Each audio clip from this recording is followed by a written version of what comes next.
শেষে যেখানে যে চেঞ্জটা আসবে, যেখানে আমি জাস্টিস পাওয়ার কথা, যেখানে পলিসি ইমপ্লিমেন্টেড হবে, যেখানে ধর্ষককে ধর্ষণের শাস্তি দেওয়া হবে, সেখানে কোনো কিছু দেখি না।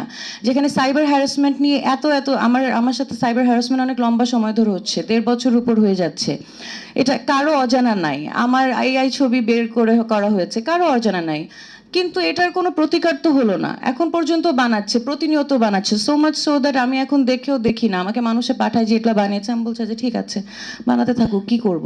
আমি মামলা করেছি, মামলার অগ্রগতি হয় না। কেন অগ্রগতি হয় না? হয়তো তিনি খুব ক্ষমতাসীন কেউ। তার চেয়েও the irony of the situation is, আমি মামলা যার এগেনস্টে করেছি সেই ব্যক্তি আবার আরেকটা প্রোগ্রামে দেখলাম উপস্থাপনা করছেন অ্যাজ আ হোস্ট। প্রোগ্রামের নাম হচ্ছে কি, কার কাছে নারী নিরাপদ। আমি জাস্ট আমি দেখে আমি হাসলাম কিছুক্ষণ। সময় টিভির, I am calling it out.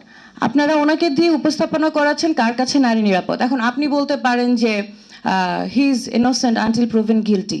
ঠিক আছে, উনি এই ছবিগুলো বানাননি, উনি শেয়ার করেছেন।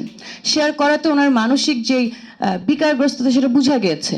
আপনারা শেয়ার করবেন এরকম কোনো ছবি, কেউ যদি এরকম ছবি আপলোড করেও থাকে, সেটা তো আমারটা তো এআই, কেউ যদি করেও থাকে, আপনি যদি ভদ্র পরিবারের হন, you will just scroll out, মানে আপনি স্ক্রল ব্যাক করে যাবেন যে না আমি এটা দেখবো না।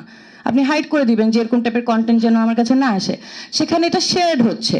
তো এরকম সোশ্যালি যদি আমরা এই জিনিসগুলোকে না ডিল করি, তাহলে লিগ্যাল দিকে যেহেতু আমরা এমনিতেই ডিল করছি না, তাহলে মানুষ যাবে কোথায়, নারীরা যাবে কোথায়? আমি যখন আজকে প্রোগ্রামে আসবো, আমার এক ফ্রেন্ড বলেছে কথা শর্ট রেখো, কিছু তেমন বলো না। আমি বলছি কেন? বলছে বলে কি হবে, শুধু শুধু তোমাকে নিয়ে আবার ট্রোল করবে, আবার আজে বাজে কথা বলবে। তো it is what is happening. আমাকে সাইলেন্স করার জন্য এখন আপনারা দেখেন, আপনারা আমার এই ছবিগুলো মানে ভিডিওগুলো আপলোড করবেন, নিচে গালি বর্ষণ। এমন কোনো খারাপ কথা কিন্তু আমি এখানে বসে বলছি না, কিন্তু আজে বাজে গালি, অহেতুক কথা, আবার কয়েকটা এআই ছবি নিচেই দেখবেন পোস্টে কমেন্টে যাচ্ছে।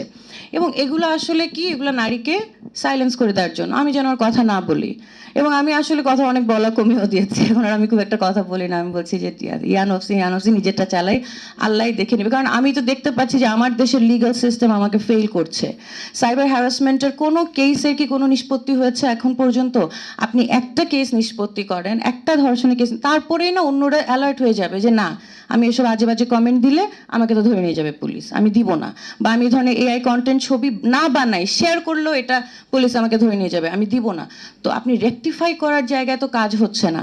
তো এসব জিনিস যখন দেখি, তারপরে যখন আবার নারীর ক্ষমতায়ন নিয়ে, নারীর সুরক্ষা নিয়ে, নারীর নিরাপত্তা নিয়ে আবার মিটিং মিছিল হয়, সেগুলোর আসলে আমার কাছে তখন মনে হয় যে এগুলো অহেতুক, এগুলো করে কোনো লাভ নাই। দিন শেষে যে নারীরা ভিকটিম, তারা ভিকটিম থেকে যায়, আরও নিত্য নতুন ভিকটিম আমরা দেখতে পাই, আমরা শুধু কষ্ট পাই।